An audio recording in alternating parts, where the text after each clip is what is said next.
Evindən bixəbər olanlar həmin evi müdafiə edə bilməyəcəklər. Yəni, öz evinin sərhədlərini, otaqlarını, bu otaqların təyinatlarını, hamam nə üçündür, mətbəx nə üçündür, zal nə üçündür, bunları bilməyənlər, tanımayanlar, sabah bunların birində dəyişiklik baş verdikdə də bundan xəbər tutmayacaqlar. Sadəcə və sadəcə bu dəyişikliklərin səbəb olduğu mənfi nəticələri hiss etməyə başlayanda başa düşəcəklər ki, nəsə fərqlilik var. Bax, biz xalqın da evi dövlətdir. Bəs nədir bu dövlət? Hal-hazırda yer kürəsi 200-dən çox dövlət arasında qeyri-mükəmməl bir formada bölüşdürülmüşdür.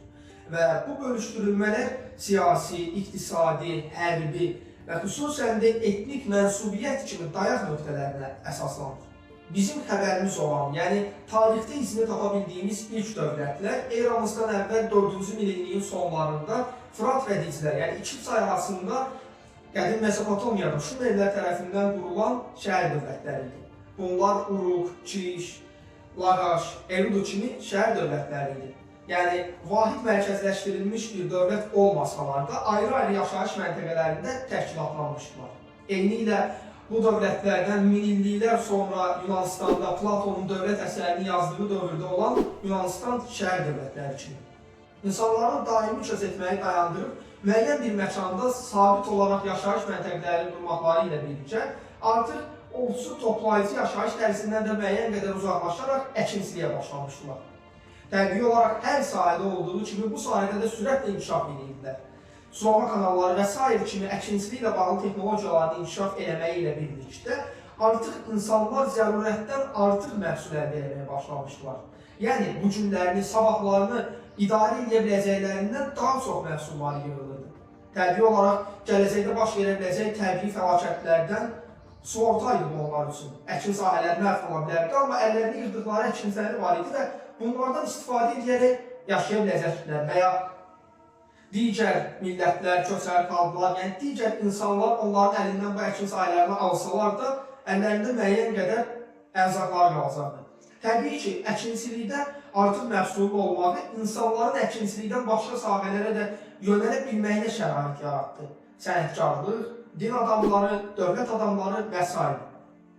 Bir şey var ki, dövlət tam olaraq bu mərhələdə yaranmağa başlamışdı. Yəni, toplanan bu mallar nə olacaqdır? Yaxşı, biz topladıq, artıq məhsulumuz var. Bəs bununla nə edəcəyik? Bu qorunmalıdır, saxlanmalıdır və bölüşdürülməlidir. Bax, bu problemlərin həll olunması məsələsində dövlətlər ortaya çıxmağa başlamışdı. Və dövlətlərin ortaya çıxması ilə birlikdə yazı da bu dövrdə, ilk dəfə qədim Mesopotamiyada bu dövlətlər yarandığı vaxtlarda ortaya çıxmışdı. Bəs necə? İnsanlar həmin bu artıq toplanan məhsulları qeyd eləməyə başlayırdılar. Onların bölüşdürülməsini həyata keçirirdilər. Bu da arxiv materiallarının toplanması deməkdir. Yazının yaranması, artıq məhsulların idarə olunmağa başlanması və digər bütün bunlar artıq insan cəmiyyətinin təşkilatlanmağa, siyasi olaraq təşkilatlanmağa başladığını göstərirdi. Yəni, insanlığın yeni dövründə artıq insanların bir qismi əkinçi olaraq əkir, biçir, bütün gününü buna xərcləyir. Bir qismi isə bu əkinçilərin əldə etdiyi sərvəti və bu sərvəti sahib olduğunu iddia edən şəxsləri qorumaq üçün orduda xidmət edir, döyüşür, canından keçir və ya can alır. Və üçüncü bir qismi isə həmin hakim zümrə, krallar, padişahların ailəsi, imperatorlar və onların ətrafındakı feodallar, ağalar, bəylər, yəni yüksək zümrə, aristokratlar burada nə edirdilər? Sözün əsl mənasında krallar kimi yaşayırdılar. Lakin dövlətin dövlət olması üçün ərazidən, əhalidən və bu saydığım sərvətlərdən savayı başqa şeylər də lazım idi. Bu inkişafla birlikdə yaranan sinif fərqləri, təbəqə fərqləri xaos yarada bilərdi.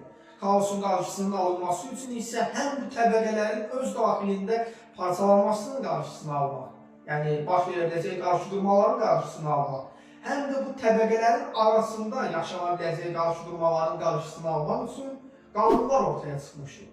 Tarixdən müəyyən qədər bəhs elədik, yəni dövlətin ilk yazının necə yaranmasından bəhs elədik. İndi isə gəlin bir qədər bu fikirlərimizi bir nöqtədə cəmləşdirək və dövlət nədir sualına bir dəfə daha nəzər yetirək. Dövlət müəyyən bir ərazisi, bu ərazidə yaşayan əhalisi və bu əhalini həm öz daxilindəki, həm də xaricindəki təhlükələrdən qoruyan suveren hakimiyyəti olan siyasi təşkilatdır. Yəni, müasir dövrdə dövləti var edən şeylər ərazisi, əhalisi, məhkəmə sistemi, qanunları və ordusudur. Təbii ki, bu sadaladıqlarının bəzilərinin digərləri üstündə daha çox təsiri vardır və bu təsirlər müasir dövrdə ədaləti sual altında qoyan əsas faktorlardır. Çünki qanunların yaranmış bu təbəqələrin arasındakı balansı qoruması və bu təbəqələrin bir-birləri arasındakı fərqin artmasının qarşısını alması, belə desək, ümumilikdə bütün bu qanunların nə qədər doğru icra edilə bilməsi məsələsi də sorğulanmalı hissələrdəndir. Dövlətdən bəhs ediriksə, hakimiyyət bölgüsündən, dövlət quruluşundan və idarəetmə formalarından danışmaq lazımdır. Lakin mən istəyirəm ki, hissə-hissə irəliləyək. Bu səbəbə də bunlar gələn videoların mövzusudur. Bu, siyasət serialımızın ikinci hissəsi idi. İlk hissəsində ekstraktiv və inklusiv cəmiyyətlərdən bəhs eləmişdik. Bundan sonraki, yəni gələcək videolarda da mənə maraqlı gələn, yəni bayaq sadaladığım bu sahənin irəlisində olan mövzuları araşdıracağam və anlaya bildiyim qədərilə sizə izah etməyə çalışacağam. Əgər bəyəndinizsə aşağıdan abunə ola bilərsiniz, yəni demokratiyadan və ya digər idarəetmə üsullarından danışacağımız videoları izləmək istəyirsinizsə, oradan zınqrova basaraq aktivləşdirə bilərsiniz. Gələn videolarda görüşənədək sağ olun, mən Əbu Talib Cümbəy. Bunu demişəm, bəyər dediyimi qoyarsın.